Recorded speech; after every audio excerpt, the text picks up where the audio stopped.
There's a chart I saw recently that I can't get out of my head. A Harvard business professor and economist asked more than 5,000 Americans how they thought wealth was distributed in the United States. This is what they said they thought it was. Dividing the country into 5 rough groups of the top, bottom, and middle 3 20% groups, they asked people how they thought the wealth in this country was divided. Then he asked them what they thought was the ideal distribution. And 92%, that's at least 9 out of 10 of them, said it should be more like this. In other words, more equitable than they think it is. Now that fact is telling, admittedly, the notion that most Americans know that the system is already skewed unfairly. But what's most interesting to me is the reality compared to our perception. The ideal is as far removed from our perception of reality as the actual distribution is from what we think exists in this country. So ignore the ideal for a moment. Here's what we think it is again. And here is the actual distribution. Shockingly skewed. Not only do the bottom 20% and the next 20%, the bottom 40% of Americans barely have any of the wealth. I mean, it's hard to even see them on the chart. But the top 1% has more of the country's wealth than 9 out of 10 Americans believe the entire top 20% should have. Mind-blowing. But let's look at it another way, because I find this chart kind of difficult to wrap my head around. Instead, let's reduce the 311 million Americans to just a representative 100 people. Make it simple. Here they are: teachers, coaches, firefighters, construction workers, engineers, doctors, lawyers, some investment bankers, a CEO, maybe a celebrity or two. Now let's line them up according to their wealth. Poorest people on the left, wealthiest on the right, just a steady row of folks based on their net worth. We'll color code them like we did before based on which 20% quintile they fall into. Now let's reduce the total wealth of the United States, which was roughly $54 trillion in 2009, to this symbolic pile of cash. And let's distribute it among our 100 Americans. Well, here's socialism, all the wealth of the country distributed equally. We all know that won't work. We need to encourage people to work and work hard to achieve that good old American dream and keep our country moving forward. So, here's that ideal we asked everyone about. Something like this curve.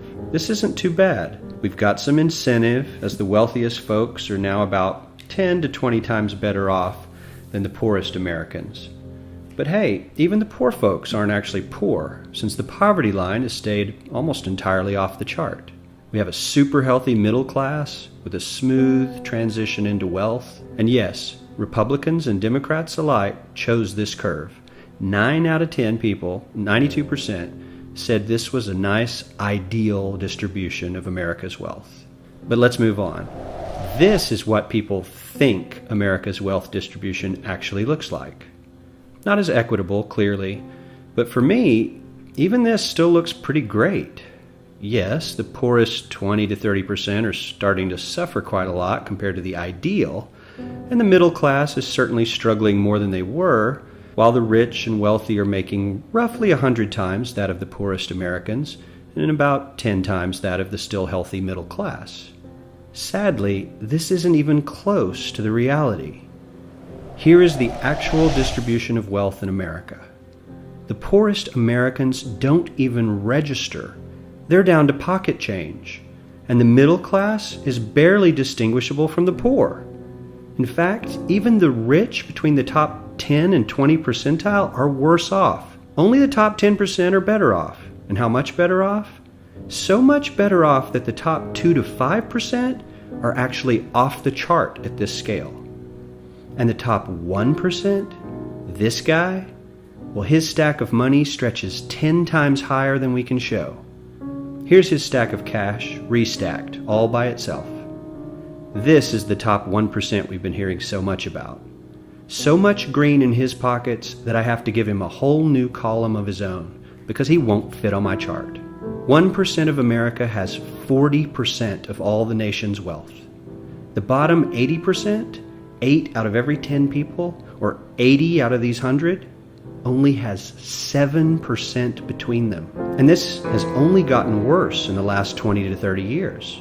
While the richest 1% take home almost a quarter of the national income today, in 1976 they took home only 9%, meaning their share of income has nearly tripled in the last 30 years. The top 1% own half the country's stocks, bonds, and mutual funds. The bottom 50% of Americans own only 0.5% of these investments, which means they aren't investing. They're just scraping by.